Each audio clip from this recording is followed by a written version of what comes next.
Hello friends, good morning. आप सभी का हमारे यूट्यूब चैनल पे स्वागत है। दोस्तों, आई होप कि आप सभी वेल होंगे, स्वस्थ होंगे, अच्छे होंगे। दोस्तों, बेसिकली आज के वीडियो में हम आपसे बात करने वाले हैं कि अभी लॉकडाउन हट रहा है। बहुत सारे ऐसे टीचर्स हैं जो अब भी घर पे बैठे हैं, ऑफलाइन में प्लेस ढूंढ रहे हैं कि ऑफलाइन में हम कहाँ पर टीचिंग करें। तो मैं आपको बता दूं, आज के वीडियो में आपसे बेसिकली इसी के बारे में बात करने वाला हूं। बहुत ही बेहतरीन मौका है ऑफलाइन टीचिंग करने का। इससे बेहतर मौका आपको कभी नहीं मिल सकता। एक बात ध्यान देना, जब भी मार्केट डाउन होता है और जब जंप करता है दोस्तों ना, तो वो बहुत ही बड़ी संभावना लेके आता है। उस संभावना को बहुत लोग समझ नहीं पाते हैं और जो लोग समझ लेते हैं ना, उसमें सक्सेस होते हैं। जैसे ही मार्केट कभी ओपन होता है, अगर आपने तुरंत एक्शन ले लिया तो आप बहुत तेजी से आगे जाएंगे। और जो लोग तब भी बैठे रहते हैं ना, तो वो लोग दिक्कत में आ जाते हैं। तो मैं आपको बता दूं, बहुत ही बेहतरीन मौका है किसी भी सेक्टर में। खासतौर पे मैं बात करने वाला हूं आज टीचिंग लाइन के बारे में। बहुत सारे हमारे ऐसे दोस्त हैं, बहुत सारे ऐसे हमारे फ्रेंड्स हैं जो कि टीचिंग करना चाह रहे हैं ऑफलाइन प्लेटफॉर्म पे, बड़े प्लेटफॉर्म पे जहां अस्थायी हो। क्योंकि हम बहुत सारी कोचिंगों में पढ़ाते हैं, ऐसे मार्केट की बहुत सारी कोचिंगें मिल जाती हैं जहां पर सैलरी का किचकिच, हमेशा कुछ ना कुछ नाटक लगा रहता है। क्लास को लेके सारी चीज़ें जेन्युइन नहीं रहती हैं। आज के वीडियो में आपको बेसिकली ऐसे प्लेटफॉर्म के बताने वाला हूं जहां पर आपका फ्री ऑफ फंड सारी चीज़ें कटती हैं और एक कंपनी की तरह आप वर्क करते हैं। और टू द आपका टाइमिंग होता है, आप उतना वर्क करते हैं, आपको एक सैलरी एक के रूप में एक अच्छा खासा पैकेज मिलता है, जिसे हम कह सकते हैं लगभग अप्रॉक्स में 40K कह सकता हूँ। 40K लगभग, आपको 40K से 50K के बीच में आपकी सैलरी होती है। मतलब कह सकता हूँ एक अच्छी खासी सैलरी आप जनरेट कर सकते हैं। तो फ्रेंड्स, ऐसे कौन कौन से प्लेटफॉर्म हैं मैं आपको बता दूं। लॉकडाउन लगने के बाद बहुत सारी कोचिंगें ऑनलाइन पे आ गई और अपने बहुत सारे कर्मचारी जो वहां पर वर्क कर रहे थे, जिनमें थोड़ी बहुत कमियां थी, जो अच्छे से परफॉर्म नहीं कर पा रहे थे, उनको उन लोगों ने LWP पे भेज दिया, लीव विदाउट पे भेज दिया। मतलब आप जब तक काम नहीं करेंगे तब तक आपको सैलरी नहीं मिलेगी, हमारी जब रिक्वायरमेंट होगी तो हम आपको बुला लेंगे। तो उन्होंने उन्हीं टीचर को भेजा है LWP पे जिनमें क्वालिटी नहीं थी, जो कुछ अच्छा नहीं दे पा रहे थे। उनको लगा कि यार इनमें कुछ बेहतर नहीं है। तो अब वो क्या करेंगे कि अब उनको शायद उनके बुलाने के चांसेस कम होते हैं, क्योंकि उनकी सैलरी भी ज़्यादा होती है, पुराने टीचर हो चुके होते हैं। तो वो चाहते हैं कि हमें नए टीचर्स मिले कम सैलरी में और अच्छे टीचर्स मिले। तो इसलिए आपके लिए मौका हो सकता है। अब अगर आपके पास टैलेंट है किसी भी सब्जेक्ट को लेकर, मैथ, रीजनिंग, GS, इंग्लिश, किसी भी सब्जेक्ट को लेकर टैलेंट है, तो आप ऐसे प्लेटफॉर्म पे जा सकते हैं। इनका प्रोसीजर क्या होता है, कैसे हम यहाँ पर पहुंचें। फर्स्ट ऑफ ऑल आप तो सेलेक्ट करो कि वो कौन कौन सी कोचिंग है जो एक कंपनी के रूप में वर्क करती हैं। ऐसी कौन कौन कोचिंग है जो प्लेटफॉर्म, जिनका प्लेटफॉर्म बहुत बड़ा है और कैसी भी मुसीबतें आती है तो वो डगमगाती नहीं, उनका काम चलता ही रहता है। मैं कुछ आपको प्लेटफॉर्म के नाम बता दे रहा हूं, जैसा आप देख रहे हैं। बाय द वे, अगर आपको कोई क्वेरी करनी है तो आप मेरे मोबाइल नंबर पे मुझसे पूछेंगे तो मैं आपको बहुत सारे ऐसे ऑफलाइन प्लेटफॉर्म बताऊंगा जहां पर आप जाके अपना इंटरव्यू दे सकते हैं, अपना डेमो क्वालिफाई कर सकते हैं और एक अच्छा खासा पैकेज उठा सकते हैं। ऑलरेडी दोस्तों, मैं खुद के बारे में बताऊं तो मैं ऑलरेडी ऑफलाइन में टीचिंग करता हूं, जहां पर मैं एक ठीक ठाक सैलरी अर्न करता हूं। और मैं बहुत सारे प्लेटफॉर्म पे ऑलरेडी टीचिंग कर चुका हूँ। इंडिया के बहुत बड़े बड़े प्लेटफॉर्म पे मैं टीचिंग कर चुका हूँ। तो अब भी मेरा प्लेटफॉर्म पे चल ही रहा है, बस एज अ जॉब की तरह कर रहा हूँ कुछ, क्योंकि और भी प्लानिंग है लाइफ की। तो मैं आपको ये बताना चाहूँगा कि यदि आप ऐसा करना चाहते हैं कि ऑफलाइन टीचिंग, तो फर्स्ट ऑफ ऑल आप उन कोचिंगों की साइट्स को खोलो, वहाँ पर कैरियर का ऑप्शन मिलेगा। अगर उनकी वैकेंसीज है, जाके फॉर्म भरो। और वैकेंसीज अभी प्रेजेंट टाइम में 100% सारी कोचिंगों में है। कोचिंगें फिर से ओपन हो रही हैं, बच्चों का ऑनलाइन एडमिशन होना शुरू हो गया है, बच्चे आना शुरू हो गए हैं, एडमिशन शुरू हो चुका है बच्चों, आपको बता दें दोस्तों।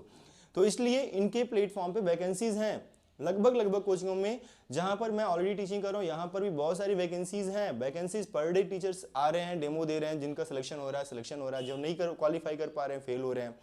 तो फर्स्ट ऑफ ऑल करना क्या है, अगर इन कोचिंगों का आपको नंबर से काम बन जाता है तो ठीक है, नंबर्स निकाल के आप बात कर लो। अदरवाइज अगर आप वहां पर विजिट कर सकते हो तो ये आपके लिए बेहतर ऑप्शन होगा। जिन भी कोचिंग का मैं आपको बता रहा हूँ, इन कोचिंगों में जाके आप विजिट करिए। यहाँ पर जब आप विजिट करेंगे, इनकी जो हेड ब्रांच है, जो ऑफिस है, वहाँ पर जब आप विजिट करेंगे तो आपका सारा प्रोसीजर तुरंत हो जाएगा। वहाँ पर वैकेंसीज नहीं भी रहती, फिर भी वो एक बार आपको जज करते हैं। अगर उनको बेहतर लगते हैं तो आपको रख ही लेते हैं, ऐसा होता है। तो आप इन प्लेटफॉर्म पे जाइए और वहां पर क्या होगा कि फर्स्ट ऑफ ऑल आपको डेमो देना, टेस्ट देना पड़ेगा, रिटन टेस्ट देना पड़ेगा। रिटन में क्या होता है दोस्तों, मैं आपको बता दूं, आपको CDS का पेपर दे देते हैं या CGL का पेपर दे देते हैं। CDS या CGL के ही पेपर मैक्सिमम आपके डेमो में मिलते हैं, बिकॉज मैंने भी जितने भी डेमो दिए हैं लगभग में कहीं CGL मिला है, कहीं CDS मिला है। ऐसे ही हमें पेपर मिल जाते हैं। इनको हमें क्वालिफाई करना होता है, इनके जो पेपर्स होते हैं वो क्वालिफाई करना पड़ता है। रिटन में उनका जो भी स्टैंडर्ड है 80% 70% उतना मार्क आपको लाना पड़ेगा। फाइनली अब करना क्या है, तो आप जब भी जाओ डेमो देने, फर्स्ट ऑफ ऑल आप अपने 10 से 15 साल के जो प्रीवियस ईयर्स के पेपर है उनको अच्छे से प्रिपेयर कर लो। जिस सब्जेक्ट का आप देने जा रहे हो उस सब्जेक्ट का स्पेशल तौर पे आप उसे प्रिपेयर कर लो, फिर आप डेमो देने जाइए। 101% आपका डेमो निकल जाएगा। डेमो निकालेंगे, रिटर्न आपका, रिटर्न टेस्ट आपको क्वालिफाई हो जाएगा।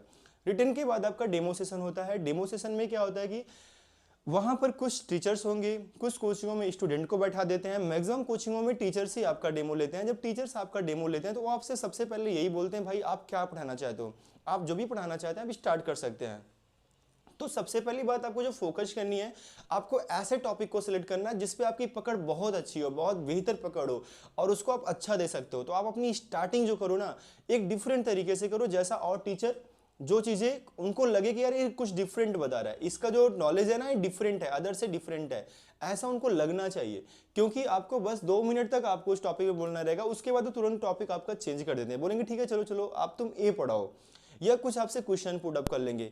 तो आपको 2 से 3 मिनट का समय देते हैं, तो उस 2 से 3 मिनट की स्टार्टिंग जो आपको होना चाहिए ना, बहुत बेहतर तरीके से होना चाहिए, उसे आप बेहतर करिए।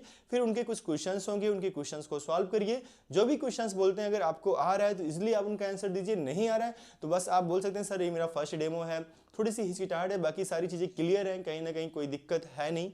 ऐसा कॉन्फिडेंस के साथ आप बोलिए। उनको ये नहीं लगना चाहिए कि आप टीचर नहीं है, आप पहली बार आए हैं, ऐसा उनको नहीं लगना चाहिए। उनको ये लगना चाहिए कि अगर बच्चा क्लास में फंसता भी है, टीचर अगर क्लास में फंसता भी तो इसे ये हैंडल कर ले जाएगा। उस तरीके से आप अपने आप को प्रेजेंट करिए जैसे आप हमेशा करते हैं आ रहे हैं। तो अगर ऐसा कोई क्वेश्चन फंसता भी है तो आप इस तरीके से हैंडल करिए कि अगले इंसान को लगे कि यार हाँ एक क्लास में भी इस तरीके से हैंडल कर लेगा, बच्चों को कोई प्रॉब्लम नहीं आएगी, ऐसा उनको फील होना चाहिए। अब क्या होता है कि ये सारी चीज़ें होने के बाद अगर आप क्वालिफाई कर लेते हैं तो मैक्सिमम कोचिंगों में ट्रेनिंग सेशन रखते हैं, 7 डेज का, 8 डेज का, 15 डेज का कुछ कोचिंगों में है। तो मैक्सिमम कोचिंगों में 7 डेज की ही है। अगर आप 7 डेज की ट्रेनिंग में बस एक्चुअली में होता है कि आपका रिटर्न हो गया, आपका डेमो हो गया, तो आपका टैलेंट तो चेक कर चुके हैं, बस अब आपका ये चेक करते हैं कि आपका बिहेवियर कैसे है, आप बच्चों के साथ बिहेव कैसे करते हैं, आप की जो अदर फैकल्टीज़ हैं उनके साथ आपका बिहेवियर कहीं है कैसा है। तो वो आपके बिहेवियर को, आपके नॉलेज को, आप कैसे स्टूडेंट को फेस करते हो, ये सारी चीज़ें आपकी जज करते हैं। अगर आप इनमें परफेक्ट निकल जाते हैं, अगर आप इनमें सही निकल जाते हैं तो फाइनली आपका सिलेक्शन होता है। सारी चीज़ें होती हैं, जो भी आपके डॉक्यूमेंट्स हैं सबमिट कराते हैं, जो भी एग्रीमेंट है आपका एग्रीमेंट कंप्लीट कराते हैं, सारी चीज़ें आप एक कंपनी की तरह वर्क करने लगते हैं, प्रॉपर तरीके से आप काम करते हैं, सैलरी आपको टाइम टू टाइम मिलता रहता है, कहीं कोई दिक्कत नहीं रहती है, वो सारी चीज़ें आपकी जेन्युइन रहती है। जब आप एक बड़े इंस्टीट्यूट के साथ जुड़ते हैं तो करना क्या है, अब आपकी जब सैलरी की बात आती है तो आपसे पूछते हैं सारी चीज़ों के बाद कि भाई आपकी एक्सपेक्टेशन क्या है, आपकी सैलरी क्या चाहिए। तो आप मैक्सिमम जो है 45,000 अगर किसी भी सब्जेक्ट की टीचर हैं, सब्जेक्ट के अकॉर्डिंग बोलना है। जैसे कि अगर आप मैथ पढ़ाते हैं, एडवांस लेवल का मैथ, ठीक है, तो आप 50+ बोल सकते हैं। लेकिन अगर आप अर्थमेटिक पढ़ाते हैं तो आप 40 to 45 बोल सकते हैं। इंग्लिश पढ़ाते हैं 40 बोल सकते हैं, 40 to 45। जीएस पढ़ाते हैं 40 to 45। अप्रॉक्स में इतना आप बोल सकते हैं और आपको अप्रॉक्स में इतना मिलेगा भी, 1-2 हज़ार का डिफरेंस, बाकी आपको इतनी सैलरी आपको मिल सकती है। आप अच्छी खासी अर्निंग कर सकते हैं ऑफलाइन टीचिंग करके, क्योंकि बहुत सारे टीचर्स मेरी नज़र में हैं जो कि बहुत अच्छे हैं लेकिन गांव में स्कूल में पढ़ाते हैं जहां पर 1000-2000 की सैलरी मिलती है।